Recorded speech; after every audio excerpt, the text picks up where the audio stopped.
pengeboman Nagasaki pada tanggal 9 Agustus 1945. Peristiwa tersebut membuat 14.000 penduduk Jepang menjadi korban dan akhirnya Jepang pun mengaku kalah dari sekutu. Selanjutnya, pro kontra proklamasi pada peristiwa Rengas Dengklok.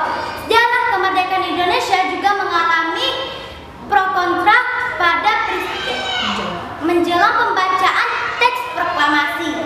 Pro kontra ini berlangsung kepada golongan muda dan golongan tua. Pasalnya, golongan muda menganggap bahwa PPKI adalah gabungan dari Jepang dan mereka menginginkan kemerdekaan dari kekuatan mereka sendiri. Sultan Syahrir adalah orang yang pertama mendesak Soekarno-Hatta untuk membuat proklamasi. Selanjutnya saat rapat terjadi pada tanggal 15 Agustus 1945 yang dihadiri tokoh-tokoh penting. Setelah rapat itu telah diputuskan yang sudah menjadi sejarah kemerdekaan Indonesia,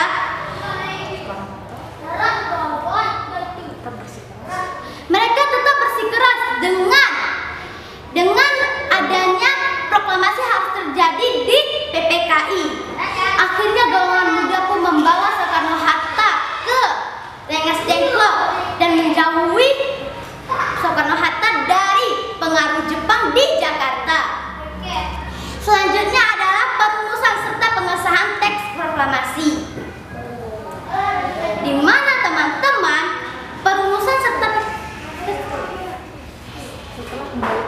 setelah kembali ke Jakarta, mereka menuju ke Rengas ke kediaman Laksamana Maeda untuk membuat rumusan teks proklamasi.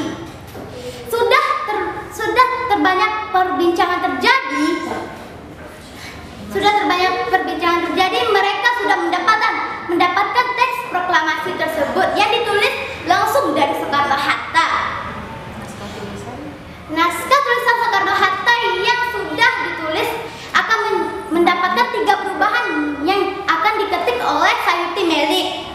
Selanjutnya adalah pembacaan proklamasi kemerdekaan Indonesia, di mana teman-teman tentara Jepang mengira bahwa pembacaan proklamasi tersebut akan dilakukan pada tahun 1945 di tempat lapangan Ikada, dan mereka segera menutup lapangan Ikada tersebut dengan tentara-tentara mereka.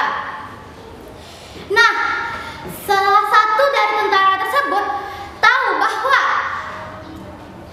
pengumuman tersebut tidak dilakukan di lapangan Ikada, bahkan dilakukan di 56 Jakarta. Saat itu juga pengumuman terjadi di rumah Soekarno-Hatta, dan istri Soekarno pun sedang menjahit bendera merah putih yang tak standar. Nah teman-teman, peristiwa yang sudah saya bacakan tersebut adalah perjuangan kemerdekaan Indonesia, dan sekarang kemerdekaan Indonesia pun sudah mencapai titik yang bagus. Walaupun sudah begitu, kita harus tetap semangat untuk melawan COVID-19. Ada pria